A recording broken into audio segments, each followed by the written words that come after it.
Вторжение в Украину, отравление Алексея Навального, катастрофа малазийского рейса MH17. Что общего у этих трех событий? Все они пошли не по плану. В 2014-м над Донбассом хотели сбить украинский военно-транспортный самолет.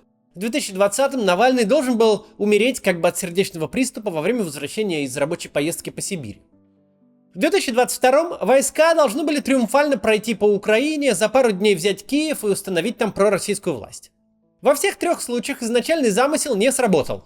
Вместо военного транспортника из российского БУКа сбили пассажирский Боинг с гражданами Нидерландов и других стран.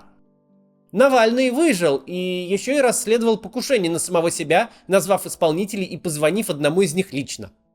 Ну а вторжение в Украину продолжается уже почти месяц без соразмерных результатов.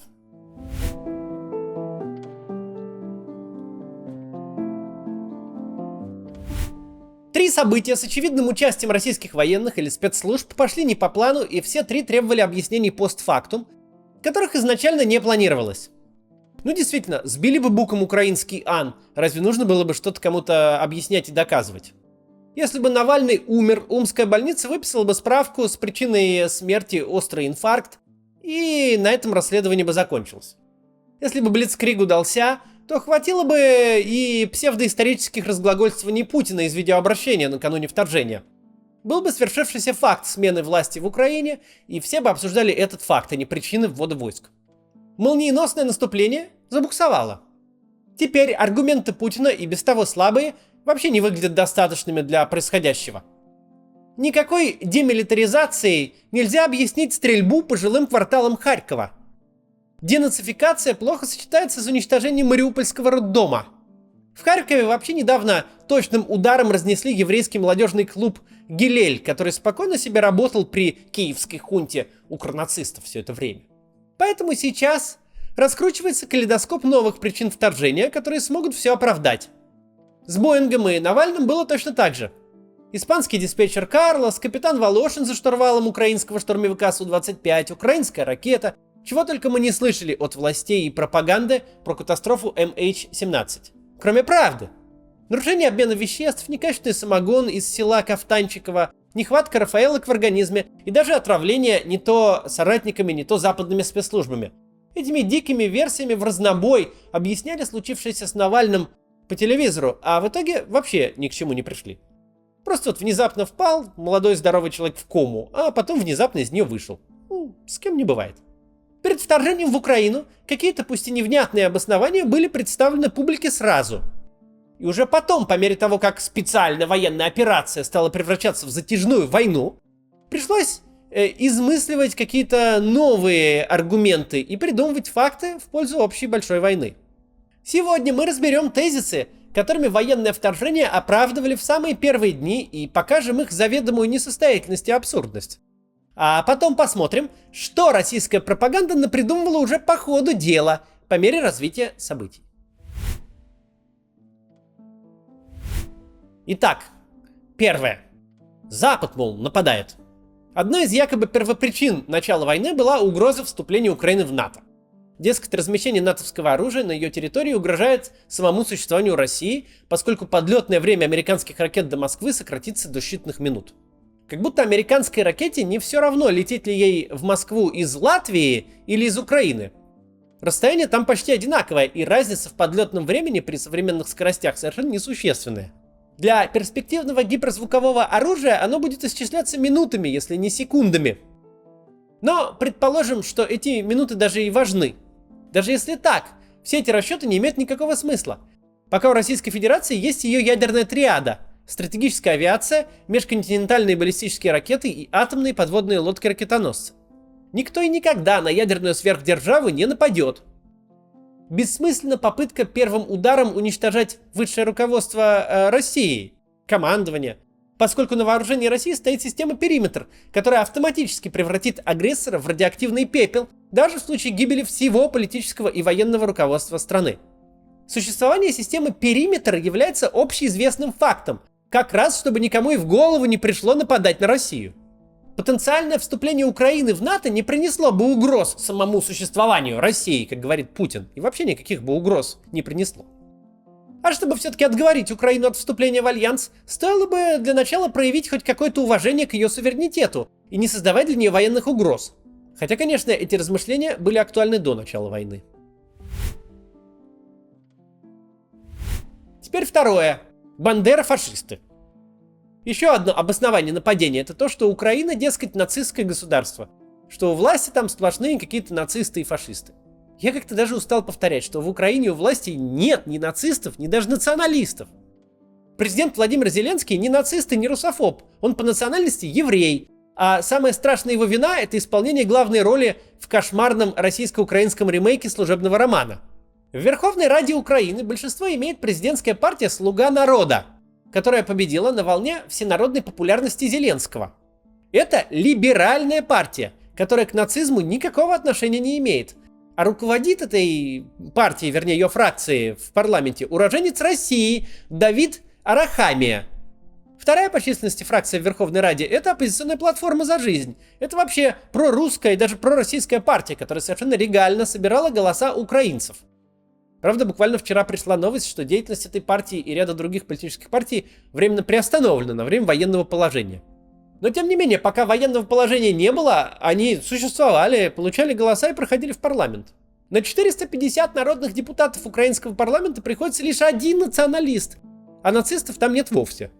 Миф о нацистской Украине — один из самых одиозных, но при этом примитивных конструктов российской пропаганды. Чем пропаганда отличается от журналистики? Она не задает вопросов. У пропаганды заранее есть ответ, и она старательно ищет любые маломальски подходящие факты, которые подходят под заранее выработанную концепцию. Слова каких-то маргинальных украинских деятелей, не имеющих реальной власти и влияния, выдаются за официальную позицию Киева. Это все равно, что каждую реплику Владимира Жириновского преподносить как официальное мнение Москвы. Хотя Жириновский как раз занимает значимые посты в российской политической системе.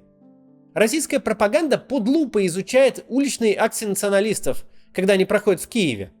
Но с таким же успехом можно показать русский марш в Москве с транспарантами за национал-социализм. А потом причитать, что в России не пройти, не проехать, всюду нацисты. Напомню, активный участник и организатор тех самых русских маршей сегодня управляет Роскосмосом и предлагает пятую колонну в России истреблять.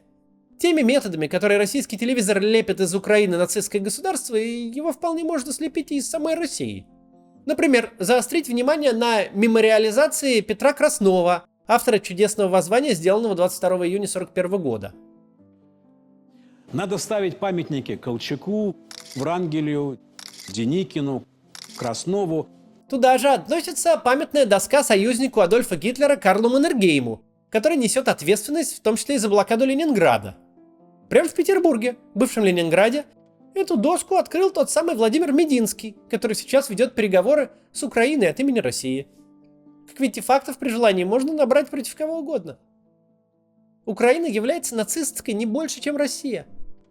Но даже если бы Украина и была бы действительно таким страшным и ужасным государством, она им не является, если предположить бы вдруг, то ее ужасность — это все равно не было бы оснований на нее нападать. Россия со всеми своими репрессиями, пытками, запредельным социальным расслоением и прочими мрачными вещами, откровенно говоря, тоже нехорошее место. Поэтому нужен еще более убойный аргумент, который можно оправдать любую военную интервенцию. Дескать, Украина осуществляет геноцид. Само слово «геноцид» в последнее время настолько истрепали, что оно фактически утратило свое значение. Вообще геноцид — это истребление отдельных групп населения по расовым, национальным, этническим или религиозным признакам. То есть буквально уничтожение генов, геноцид. Геноцид — это когда в Руанде в 1994 году всего за 6 недель были целенаправленно и планомерно уничтожены около 800 тысяч человек, только за то, что они принадлежали к народу Тутси.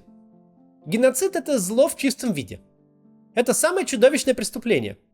Тут надо иметь в виду, что в 20 веке многие военные преступления, преступления против человечности и даже массовые убийства мирного населения не признавали и не называли геноцидом. Потому что геноцид — это нечто исключительное.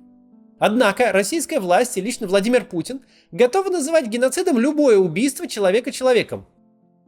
Да даже и не убийство, а просто какую-то, которая у них в голове находится дискриминация. Но, собственно, зачем они это делают? Логика очень проста.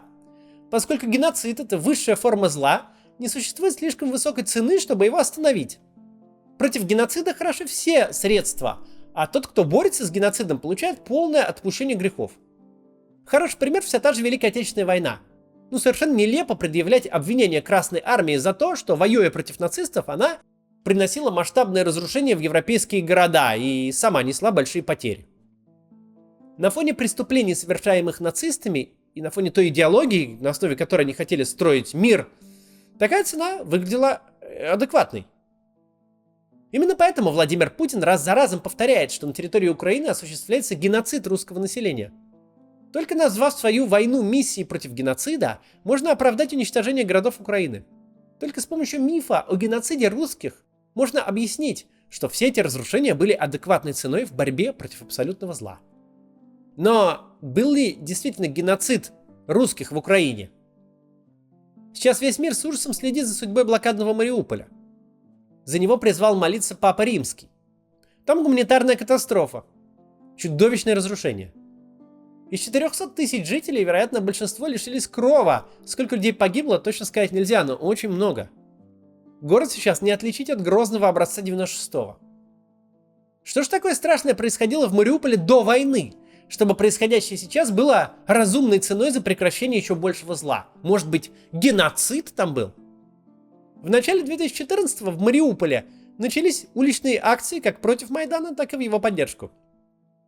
Без внешнего вмешательства во внутренние дела Украины это гражданское противостояние могло постепенно сойти на нет, как, например, это случилось в Харькове. Однако внешнее вмешательство произошло. В Мариуполе в мае 2014 года начались бои между вооруженными силами Украины и формированиями российских сил, или российского прокси Донецкой Народной Республики. В течение месяца погибли десятки человек. Победу одержали вооруженные силы Украины, и Мариуполь оказался под полным контролем украинских властей. Что же случилось дальше? Начались этнические чистки? Русских стали выводить на расстрел? Были построены концентрационные лагеря бойцами Азова? Как себя проявлял геноцид русских в Мариуполе, на том самом Донбассе? Да никак. На выборах в Верховную Раду никто не помешал мариупольцам отдать множество своих голосов за пророссийские партии. В 2015-м они выбрали мэром города Вадима Бойко, который всю свою публичную деятельность вел и даже сейчас продолжает вести на русском языке. Если прямо сейчас зайти на официальный сайт города Мариуполя, можно увидеть, что он ведется на двух языках – украинском и русском. То есть там не то, что убийств на национальной почве не было, там не было никакой вообще дискриминации. Люди не то, что в концентрационных лагерях не находились, они на выборах голосовали и выбирали своих представителей руководителями. Это геноцидом уж никак не называется. Сейчас мариупольцы, те самые наши с Донбасса, потеряли свой город, потеряли свои дома, многие погибли или остались инвалидами. Нет никаких сомнений, что после войны они больше не проголосуют за политиков, выступающих за дружбу с Россией. Они увидели, что это такое, когда Россия приходит в чужой город со своей дружбой. Никакого геноцида русских на Донбассе не было. Его не было в Волновахе, которая сейчас превращена в руины. Его не было в том числе в городе Славянске, чей пример особенно показателен. Славянск какое-то время находился в ДНР, но потом вооруженные силы Украины отбили его обратно. В составе Украины он продолжил рутинную мирную жизнь, никто там никого не убивал. А сейчас просто страшно представить, что будет стоить Славянску российское вторжение, если оно докатится и до него. То есть геноцид Путиным полностью выдуман. Дальше. Еще один миф – освободительная война. Невозможно отрицать, что 8 лет люди страдали и гибли на территории Луганской и Донецкой народных республик. Но вот вопрос, почему они страдали и гибли, в отличие от тех жителей Донбасса, кто остался на территории подконтрольной Украине?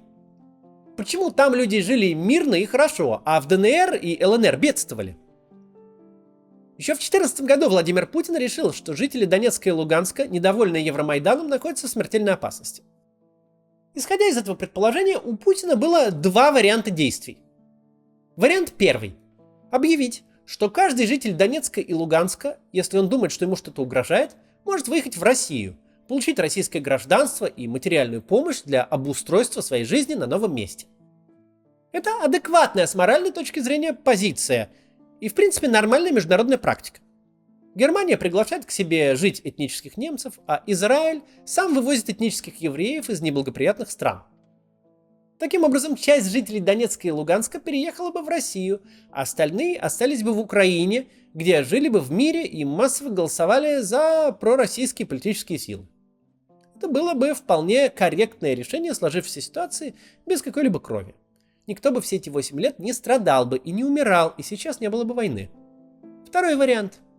Если Владимир Путин в 2014 году действительно считал, что всех жителей Донецка и Луганска нужно немедленно спасать, причем поголовно, вот прям срочно и любой ценой, невзирая на любые нормы международного права, то он мог попробовать аннексировать эти территории подобно Крыму, включить их в состав России, сделать из них витрину. Вот типа посмотрите, как им хорошо в родной гавани. Мировое сообщество побухтело бы, ввело бы какие-то санкции несущественные, а потом переключилось бы на другие темы, как это произошло с Крымом. Никто ни в кого не стреляет, люди не погибают, ну и ладно. Я не говорю, что это приемлемый план действий, но в логике Путина он был бы, понятным. Однако Путин придумал третий вариант. Он создал на территории Украины что-то вроде 2 независимых ичкерий, несостоятельные периферийные квазигосударства, находящиеся в состоянии перманентных боевых действий против центральной украинской власти. Разумеется, там погибали люди. В ходе артиллерийских дуэлей страдали и погибали в том числе мирные жители. Но называть это геноцидом – подлая подмена понятий. Люди гибли, потому что их выдернули из одного государства, Украина, но в другое государство их не включили. Их поместили в искусственно созданные, полунищие сепаратистские псевдореспублики, ведущие совершенно бессмысленные боевые действия против украинских вооруженных сил. И сделал это все Владимир Путин. Это его ответственность. Так продолжалось 8 лет. А теперь жителей Донбасса, Донецка и Луганска вернее, насильно мобилизовали в местные военные формирования. Это ведь типа не российские солдаты, их вообще жалеть незачем. И ради чего гибнут эти люди? Только ради того, чтобы все, что 8 лет терпели Донецк и Луганск, теперь в 100-кратном объеме ощутили на себе Мариуполь, Волноваха, Изюм и Харьков? Такая вот геополитика с защитой русских от Владимира Путина. Разве это хорошо? Разве это правильно? Разве хоть кто-то может это поддержать? Пусть он даже не совпадает со мной в политических взглядах. В начале так называемой специальной военной операции ее необходимость обосновывалась защитой России от НАТО, борьбой с нацизмом и самым железобетонным аргументом, о который должны были разбиться любые контраргументы, необходимостью остановить геноцид. Однако уже даже мифа о геноциде недостаточно, чтобы объяснить россиянам, ради чего страна приносит в жертву собственную экономику, своих солдат и офицеров, а также мирных жителей Украины и зачем разрушает украинские города. Время идет, каких-то побед не видно, и нужны новые пропагандистские конструкты, чтобы продать российской аудитории необходимость потуже затянуть пояса во время войны против украинцев. Старые псевдопричины уже не работают. При этом продавать войну населению не так-то и просто. Пришлось закрыть все независимые СМИ, включая даже «Эхо Москвы», работавшее с основания России вообще, заблокировать, хоть и не особо успешно, все соцсети, кроме Ютуба, и внести в Уголовный кодекс статью, по которой за неправильное мнение о войне сажают на больший срок, чем за убийство. И при этом всем граждане, мягко говоря, не в восторге, на радостные шествия в поддержку войны не выходят, букву Z без разнарядки нигде не рисуют. Нужны какие-то более понятные объяснения, зачем и против чего, собственно, воюем уже почти месяц.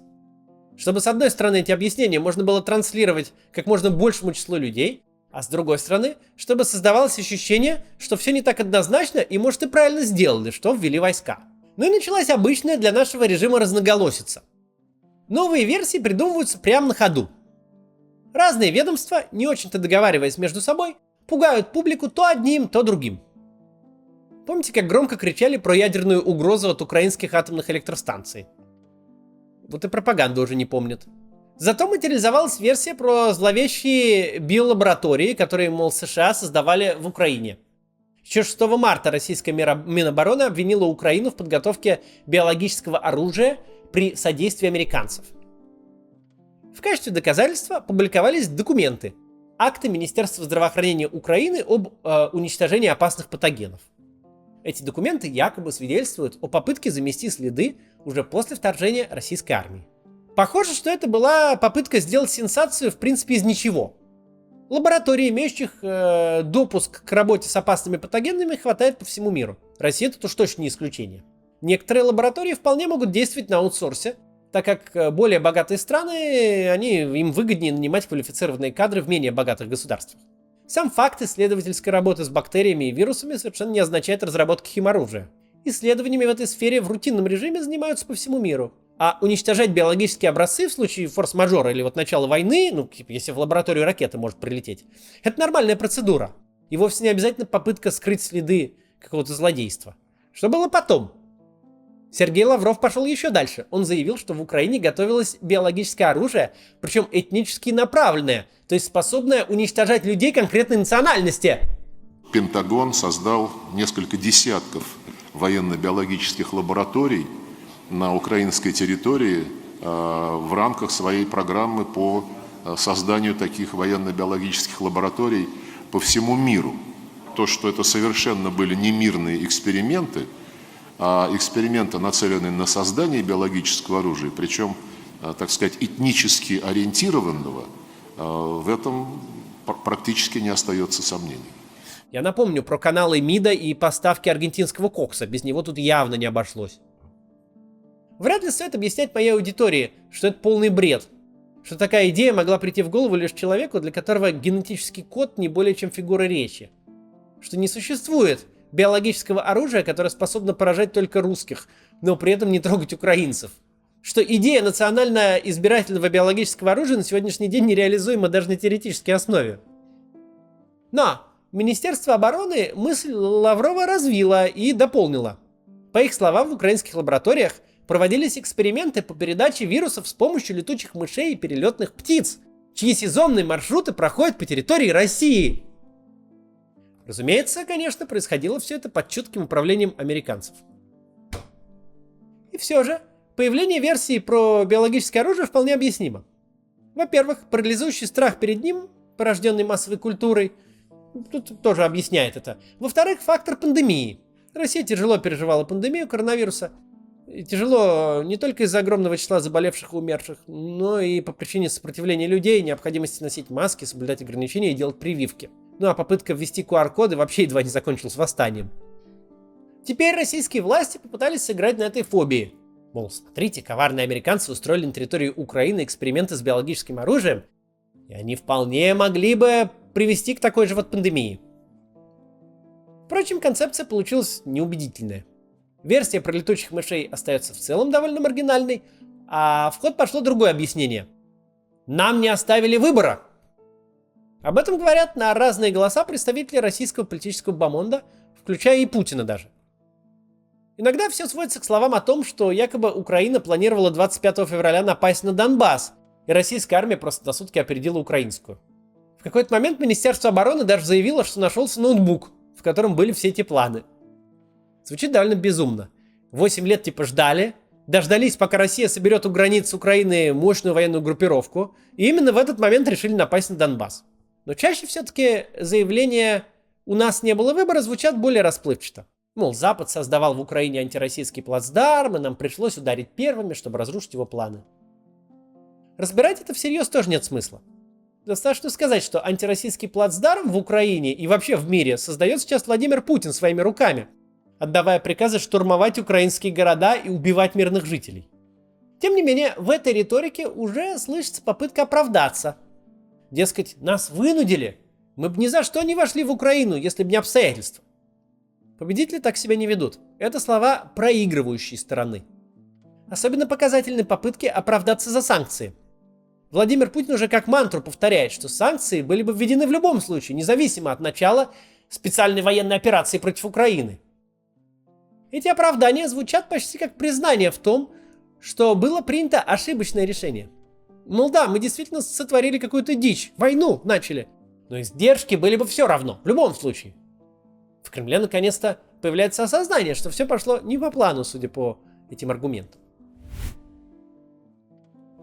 Есть только одна вещь на свете, которая страшнее войны. Это война бессмысленная. Война России против Украины войдет в историю как хрестоматийный пример бессмысленной войны, которая не имела цели и даже теоретически не могла выполнить ни одной задачи. Ибо эту войну объясняют необходимостью решить проблемы, которых не существует в реальности. И чем дольше продолжается бессмысленная война, тем больше смыслов ей пытаются придать многоголосая российская пропаганда.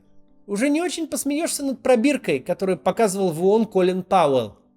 Перед российской аудиторией трясут уже несколькими пробирками, доставая из кармана новые и убирая старые. Однако, среди всего этого национального позора можно найти один положительный аспект. Война против Украины может быть закончена в любой момент. В любой день российская пропаганда может придумать какую-то новую цель войны и объявить, что эта цель достигнута. Как говорится, самый меткий стрелок — это тот, кто сначала пускает стрелу, а потом рисует вокруг нее мишень. Война должна быть остановлена немедленно, потому что она может быть остановлена немедленно. Конечно же, потом придется платить за все разрушения украинских городов и выплачивать компенсации семьям, потерявшим близких. Придется восстанавливать российскую экономику и тратить колоссальные усилия для реабилитации тех, кто утратил здоровье на этой никому не нужной бойне. Придется судить тех, кто развязал эту войну и кто ее вел. Рано или поздно нам придется с вами всем этим заняться. Чем раньше, тем лучше. Если у войны нет причин, то нет никаких причин ее и продолжать. До завтра.